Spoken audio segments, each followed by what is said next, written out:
Thank you, Peter. I want to begin this discussion by reading some truly shocking words about Don Carlo. Everything in this drama is false. The real Don Carlo was a fool, a madman. Elizabeth was never in love with him. Rodrigo is a complete fiction. He could never have existed under King Philip. Philip wasn't as soft-hearted as that. In this drama there is nothing historical, nor is there any Shakespearean truth or profundity. Who could have dared make such remarks about Don Carlo? Some German literary critic at the first performance of Schiller's original play? No, for though Schiller's character Rodrigo was criticized as unbelievable, and Schiller felt compelled to write a lengthy defense of him, the rest of the play conformed largely to what Schiller's contemporaries accepted as true about 16th century Spain. Well then, are these the words of some French music critic at the premiere of the opera Verdi based on Schiller? More likely. The Paris press was critical of the work their opera had commissioned from Verdi, and their century knew much more than Schiller's did about Philip II and his Spain. But no, the intemperate phrases were written by Verdi himself, and he wrote them to Ricordi, his publisher. This was some 17 years after the Paris premiere. Verdi was now preparing the work in Italian for La Scala. The opening act, set in France, would be cut, and the opera would be set wholly in Spain, and would begin and end at the monastery of San Juste with this ominous music.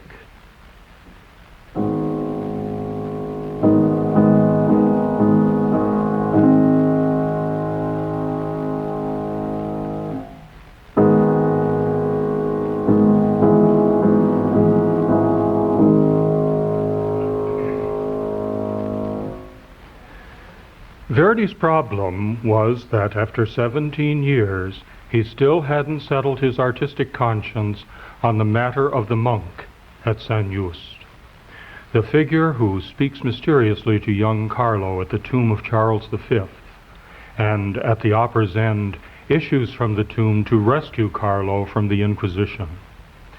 There was no such rescue in Schiller, let alone in history. There is a hint in history that Charles V did not die when his subjects thought he did, but lived on for years in monastic seclusion. But Verdi knew that the libretto for his opera left this unclear, that his Deus ex machina ending had never convinced audiences, who were left wondering, is the apparition at the end a monk at San Juste, or the ghost of the former king, or the king himself? In his 70th year, Verdi wanted to settle the matter finally. Let the ghostly figure be fully revealed as King Charles V, still alive, in full royal regalia. And if the rescue had never happened, well, as everything else in the drama was false, quote, one thing more or less won't do any harm. Verdi's own words. Rueful and astonishing words, especially for those who in recent years and in increasing numbers have come to see Don Carlo as Verdi's masterpiece. But we ought not to be utterly astonished at the ruse, or ready to take the words at face value. Verdi was an immensely complicated man, shrewd with his collaborators, systematically self-effacing, and sometimes, as in the well-known case of his calling the premiere of Traviata a fiasco, sometimes inclined to see failure where success did not live up to his exacting standards. The shocking words are mainly useful then for clearing the air before any discussion of the characters in Don Carlo. Neither Verdi nor Schiller was writing history.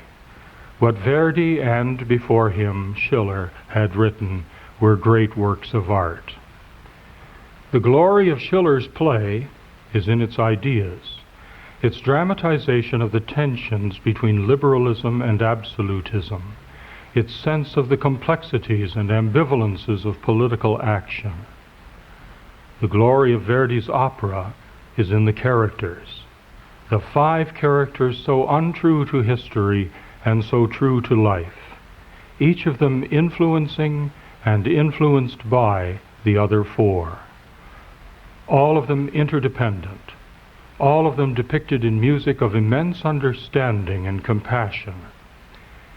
Verdi turned Schiller's drama of ideas into 5 interlocking tragedies.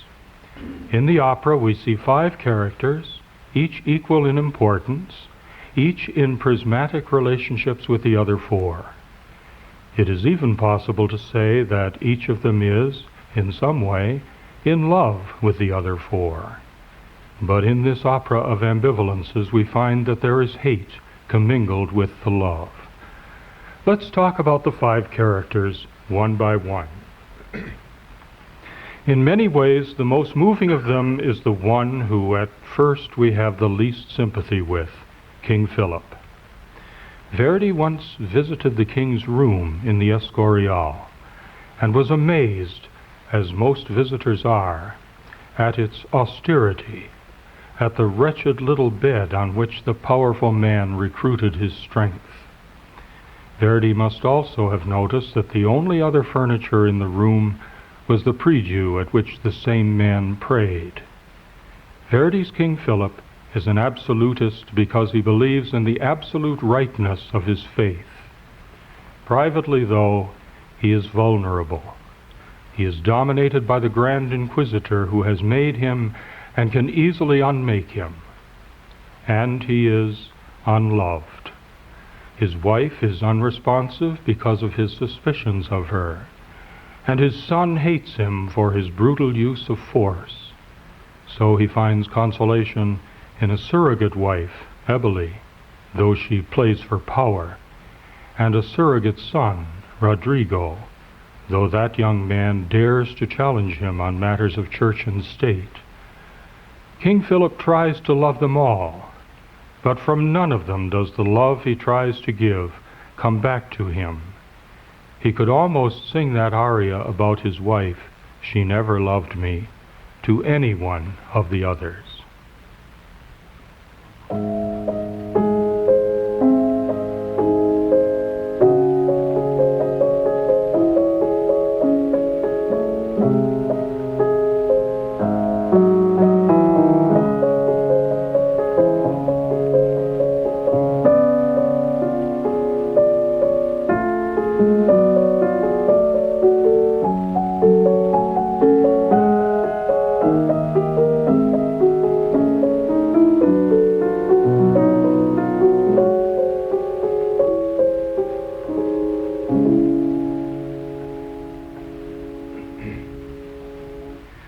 Eboli is similarly loving and unloved. Her don fatale, that fatal gift, her beauty, is rejected by the others as much as ever is Philip's power. Eboli draws gallant compliments from Rodrigo, but he knows better than to trust her.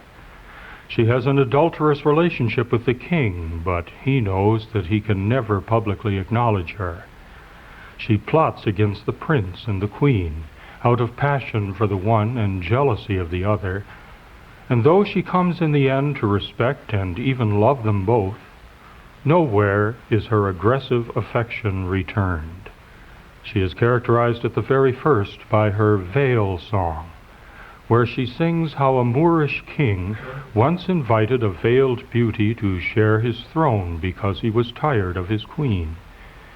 In the song, the beautiful woman lifts her veil and reveals herself to be the unloved queen.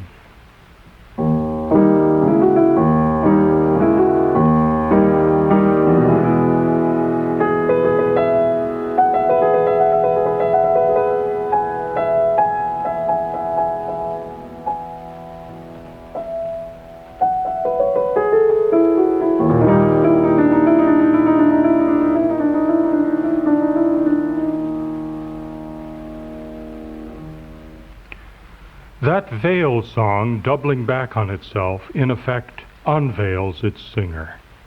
Eboli does not realize its implications, how it shows that she is duplicitous, secretly ambitious, and destined to fail. Twice in the action that follows, we think back to the veil song.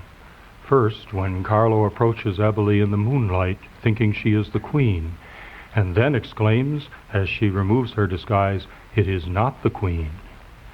And again, when the queen confronts Eboli over the stolen jewel case, and Eboli finally discovers that all along it was not she, but the queen, that King Philip had really loved. The song was right. Eboli, traditionally blind in one eye, is like the symbolically one-eyed figures in myth. She knows everything that happens around her, and nothing of herself. Then there is the queen, Elizabeth. She falls in love with the prince before she knows he is the prince. And then the news comes that for reasons of state, she must marry not him, but his father. Her innocent love then forever after appears to be guilty. But in her weakness, the queen is strong. Stronger than both Eboli and King Philip when they falsely accuse her. She knows that they are guilty together, not just of the adultery, but of the hypocrisy they have charged her with.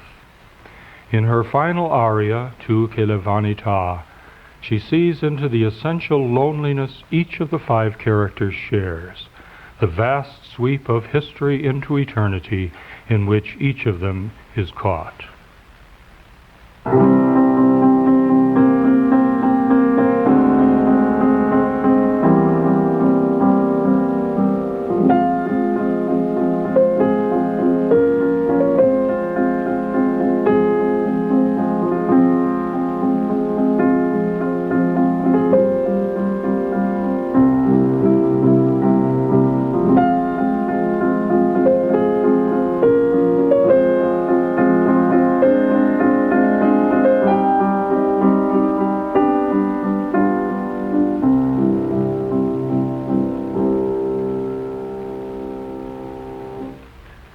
Our title character, Don Carlo, is similarly affected by the other four.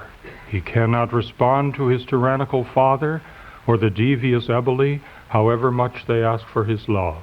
He gives his heart instead to the noble ideas of Rodrigo, seeing in them a way of sublimating the passion he is forbidden to express for the queen. She reminds him of the Oedipal nature of that passion. Will you kill your father, and then, stained with his blood, lead your mother to the altar? And indeed, at the center of the opera, Carlo does, like Oedipus, draw his sword against his father. But Elizabeth also awakens him to a transcendent reality, and he has the greatness of soul to respond to it.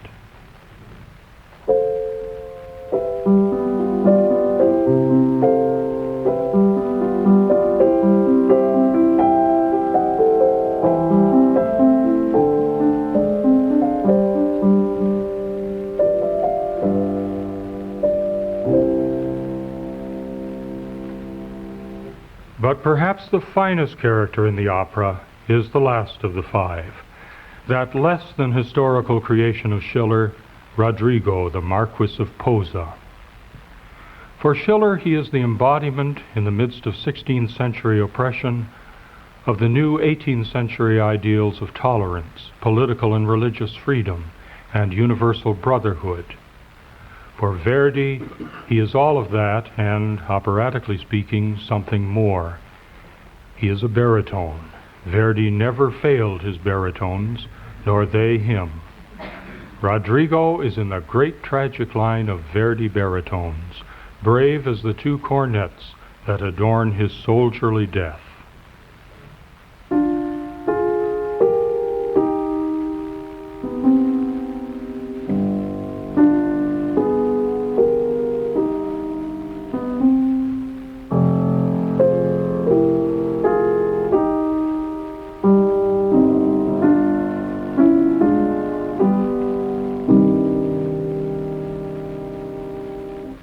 Some of the time, the actions of this admirable young man make us wonder, why does he promise the king he will spy on the queen and the prince?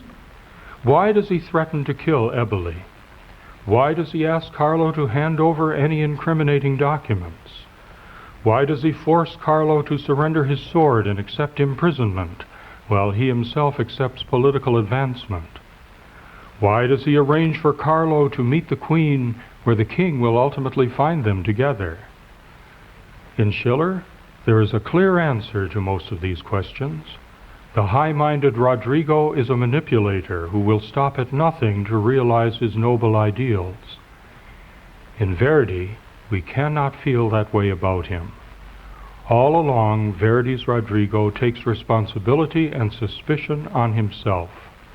Always, he is there in the thick of things, trying to do what has to be done. Some of the time he fails, but all of the time he does what he thinks is right, and the music says the rest. So Verdi's opera moves from one ambivalent character, from one shifting situation to another. This complexity may be one reason for Don Carlo's taking so long to achieve its present critical and popular acceptance. It was out of the repertory of the Paris Opera, where it premiered, for almost a century. And when Rudolph Bing revived it at the Old Met, it hadn't been done there for almost 30 years. The opera is as psychologically complex as any work of art I know. This kind of opera, an ensemble drama in which no character is complete until seen in complex relationships with each of the others, is what Mozart put on the operatic stage. And significantly, Mozart's operas too have come to full acceptance only in recent decades. Don Carlo may not be true to history, but it is true to the way the finest dramatists have made history into drama. It is true, psychologically and powerfully true, to life's ambivalences and uncertainties and ironies. It is also true in its doubts about any human attempt at self-understanding. What it says about self-understanding was once summed up memorably by John Freeman in the pages of Opera News. We hardly know ourselves. We know ourselves less when with others, and we know others less than that. The message is pessimistic, and Verdi was an eloquent pessimist. Not, however, a complete pessimist. At the midpoint in Don Carlo, Verdi uses his orchestra to answer the hatred of history's oppressors with consolation for history's oppressed.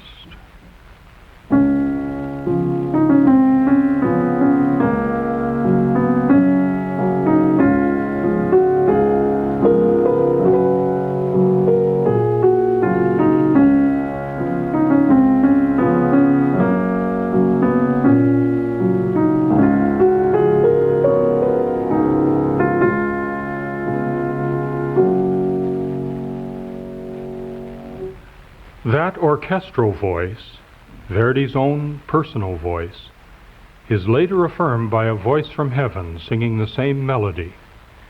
Most modern productions are embarrassed by the heavenly voice, but Verdi wanted the affirmation of that pronouncement from heaven.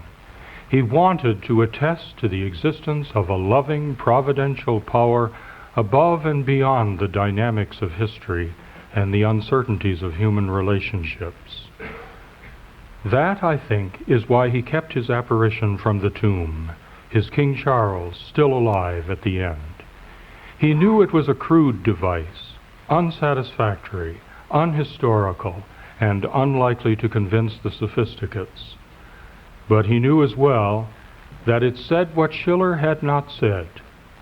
It saves Don Carlo so that Rodrigo's death is not in vain. It effects what Eboli in her plan to save Carlo could not do. It leaves the king struck with awe at a power beyond his own. And it prompts the queen to sing as the last radiant and, I like to think, affirmative syllable in the opera, Ciel, heaven. Nothing in the ending is spelled out for us. Verdi didn't try to explain it, even to his publisher. We can make of it what we will. We can even think it false, if we dare to. I, for one, am prompted to turn Verdi's words around and say that, as a reading not of history but of the human heart, everything in this drama is true. And I have the feeling that the profound and perceptive composer of Don Carlo would be stern with me for contradicting him, and then would tell me, not that I am right, but that I have the right to think as I do.